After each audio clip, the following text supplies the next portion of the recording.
حكاية جديدة اسمها حكاية زهراء تحترم الآخرين. بس قبل ما نبتدي حكايتنا متنسوش تعملوا لايك وشير وسبسكرايب، تضغطوا على الجرس اللي تحت الفيديو عشان يوصلكم كل جديد وتتفرجوا على كل فيديوهاتنا قبل غيركم. يلا بينا نبتدي حكايتنا. في العام ده زهراء نجحت بتفوق جدا جدا، فنوت انها تعمل حفلة ودعت فيها كل اصحابها اللي كانوا معاها في الفصل، ومامة زهراء برضو دعت جاراتها واصحابها وبناتهم. وطبعا زي ما انتوا عارفين لما بيكون في حفلة بتكون البيت عامل ازاي. ففي يوم الحفلة كان البيت مليان نشاط وحركة، ومامة زهراء كانت بتحضر الحلويات والفواكه والمشروبات، وزهراء واخواتها كانوا بيرتبوا البيت. حتى اخوات زهراء الصغيرين كانوا بيشاركوا في الاعداد للحفلة بفرح جدا وسرور، فكانوا بيشيلوا الكراسي والطاولة وبيعملوا كل حاجة يقدروا عليها. فقالت الام لزهراء: هل دعوتي كل رفيقاتك؟ يعني دعيتي كل صحباتك يا زهراء؟ افتكري كده كويس. فقالت لها زهراء: دعوت الجميع إلا دلال. دعوت صحابي كلهم يا ماما إلا دلال. فمامتها قالت لها: ولماذا؟ ليه يا زهراء؟ قالت لها زهراء إنها فقيرة جدا وباباها يعمل في كنس القمامة. فمامتها قالت لها: انت غلطانة يا زهراء، روحي كلميها بسرعة في التليفون وقولي لها تعالي احضري الحفلة.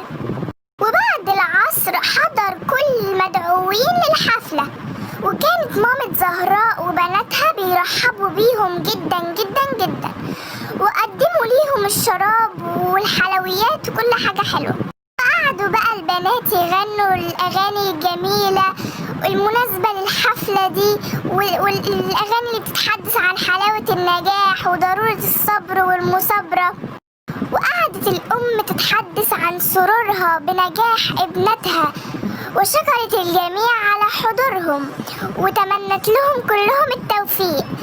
وجت زهراء بالفاكهة وقدمتها وهي فرحانة جدا بمجيء كل الناس اللي دعتهم. وبعد ما الحفلة خلصت زهراء قعدت تشوف الهدايا اللي جات لها، فلفتت نظرها هدية مختلفة عن كل الهدايا، إنها وردة حمراء، وردة جميلة جدا. فهتفت سعاد: ما أجملها، يا لها من وردة جميلة. فقالت زهراء: من هي صاحبة الذوق الرفيع التي أحضرتها؟ فقالت لها مامتها: إنها من صديقتك دلال. قالت زهراء بتعجب: من دلال؟ فقالت لها مامتها: انت ليه مستغربة يا زهراء؟ دلال من الناس الرقيقة والمؤدبين مثل كل رفيقاتك، وما كان ذنبها إن كان والدها فقيرا. فقالت لها مامتها: ايه العيب في ان يكون والدها عامل نظافة؟ المهم ان يكون بيعمل الانسان عمل شريف وانه يكسب من عرق جبينه. فقالت لها مامتها: تخيلي يا زهراء ان الناس تتضايق وتكره العمل ده، مين اللي هيجمع لنا القمامة ومين اللي هينظف الشوارع والحدائق وتعيشي في بيئة نظيفة وكويسة ازاي؟